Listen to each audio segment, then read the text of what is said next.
Hello and welcome to an exclusive Miami recorded conversation discussing the film Hotel Coppelia from the Dominican Republic, an official selection of the 38th Miami Film Festival. My name is Jaie Laplante and I'm the Executive Director and Co-Director of Programming for the festival.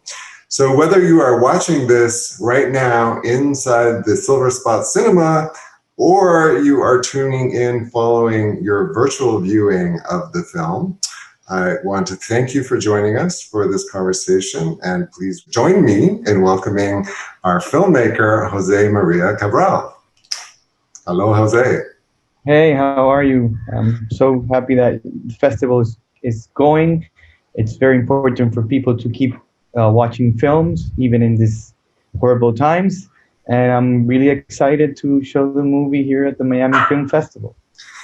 Thank you, thank you. So we're extremely excited because this is your third feature film, and we're proud that we have had all three of your feature films in the official selection. Each time you make a movie, I feel like I have never seen anything like this from the Dominican Republic before. It was true of Woodpeckers, it was true of The Projectionist, and it is especially true of your new film. So I wanted to talk to you a little bit about that, about the sense of the boundaries that you're pushing in terms of the subjects that you're addressing, especially in this film. They're so important.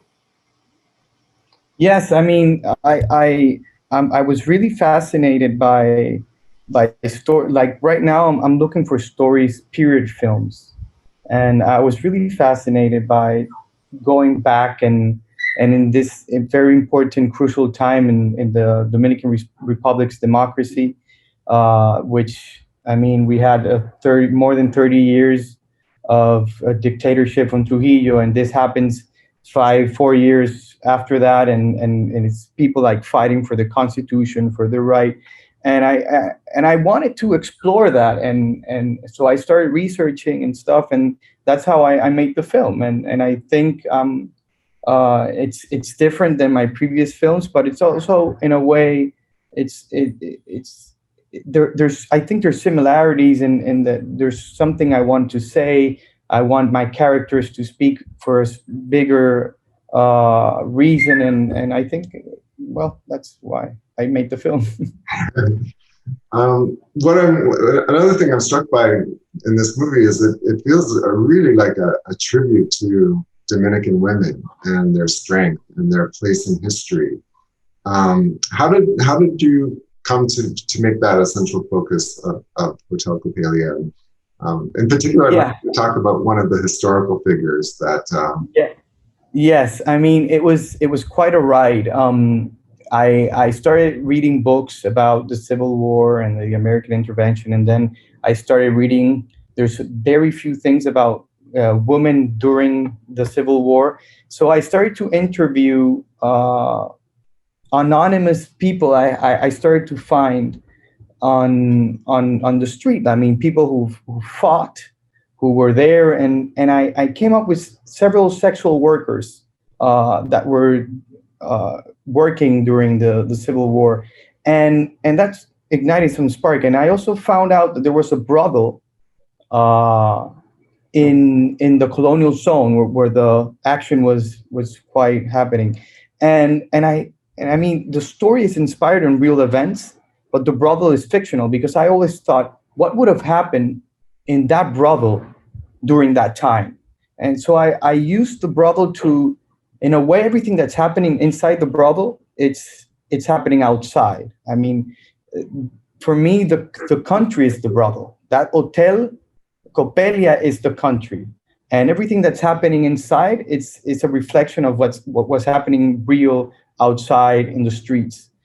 And I concentrated in only one location because I wanted to make that like use this place to talk about the global thing that was happening. And also because of budget reasons, I couldn't create the whole Civil War. So it was kind of a mix of both ideas. Well, the film feels really big. I commend you for that. I mean, it feels much bigger than the budget I think that you must have had. But I'm fascinated by the idea, when we see films, when filmmakers make films about historical subjects, of course, a lot of what they're informing is the moment of today, the current moment of right now. How do you see, how do you see kind of the metaphor that you were describing about the country? How do you see that connecting to the culture of the Dominican Republic right now? Yeah, I mean, I think in a way, when I was writing the movie, I also found out, I mean, I was aware that we were still, I mean, the grandchildren of Trujillo was also postulating himself to be a president. So we had a member of his family also coming up to be president. We had also old figures trying to get reelected to be president. And in a way, I thought we're still dealing with things that we've been handling since the dictatorship. So in a way, that rebellion that this woman found out to like finding their identity and their place in history. I think in a way that's what's happening right now. And also there was this starting last year, there was this protest of in la Plaza de la Bandera, which we were demanding for free elections and in a way, I think that's what's happening nowadays. We're also waking up to more democracy. We just elected a new president. We're actually demanding him to. So in a way, we're being more involucrated with politics. And I think that was happening back in 1965 and what's happening right now. Oh, that's fascinating, and it's a great connection. I want to pivot a little bit to the production. The actors are so rich, especially their actor playing Tina Bazooka, I have to say. Can you talk about these actors? I mean, I've seen a lot of films from the Dominican Republic. It's one of my favorite cinemas in the world.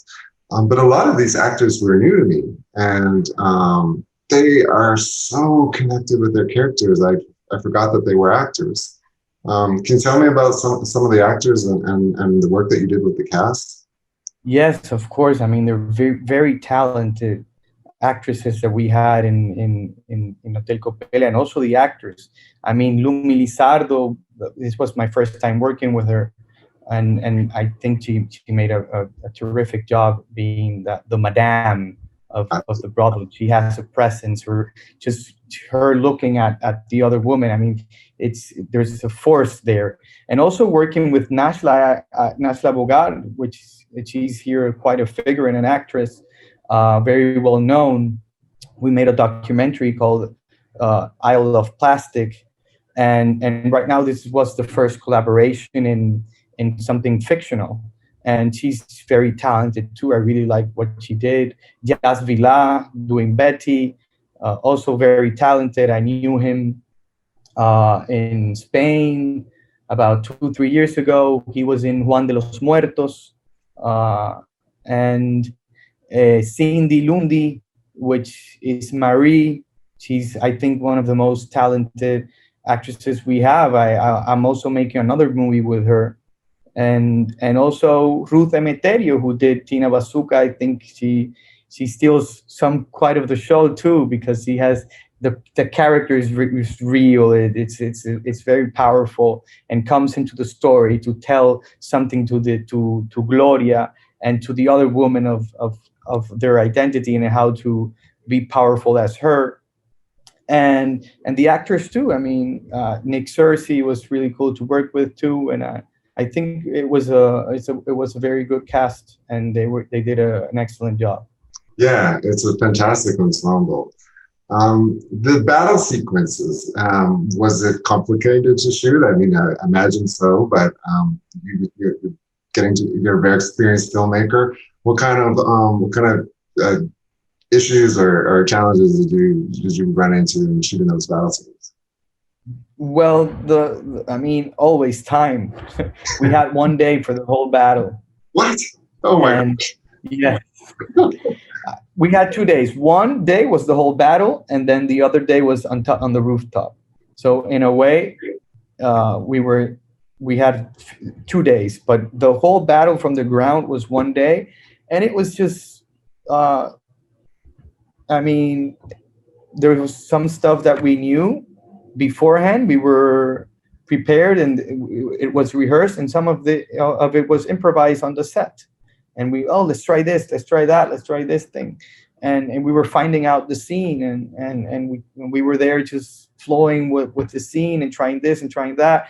But then, like in the middle of the day, the special effect guy was like, "You're running out of bullets," and I'm like, "Oh my god, right? There's bullets. I can't just start shooting everything I want." So then I had to like rearrange everything to be like, okay, so let's just give bullets to these people. These are the ones I'm taking this shot, because we had the whole thing just playing around and playing around. So then we started segmenting, and we did it. Wow, it's amazing. So, COVID obviously has interrupted us all. We're really honored that we're screening the film at Miami Film Festival this year. But what's the next steps for the film now that it's starting to make its way out into the world? Where has the film been planned to go at the moment? Well, because of COVID, festivals are some of them are canceling, postponing, or having virtual. So it's been difficult. This is why I'm so happy that the Miami Film Festival is going, and it's making this platform for filmmakers to have their film shown. And so I guess it's start submitting again to some festivals, and it's also going to TV, so people will have the ability to see it on TV. Because I mean, sales didn't stop, festivals did stop. So like normally you do a whole year festival and then TV, but we just spent 2020 with nothing going on. So I wish we could do both. So basically, yeah. So in the Dominican Republic, it will debut on TV because theaters are still closed? No, I mean, we're planning to do on the Dominican Republic theater. Oh, this great. is what we want. Yes, but the theaters are closed right now. Okay. There's no way to put a film in a theater. So I guess we might do summer.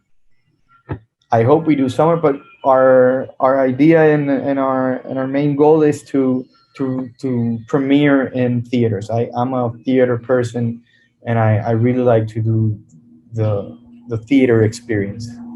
Well, this is an epic film, not only in terms of the subject that it covers, but in terms of the emotions that it gets into. It's also very epic, and I am completely with you. It needs the scale of the movie theater, so we're really happy that you're holding out for that. Jose Maria, thank you so much for your time. Thank you for sharing your stories about Hotel Coppelia, and we wish you the very best with the journey of the movie. Thank you, Jaie. It's amazing to be part of the festival again. I really like it. I hope I was there, but We'll have you back. We'll have you back. Yes. We promise.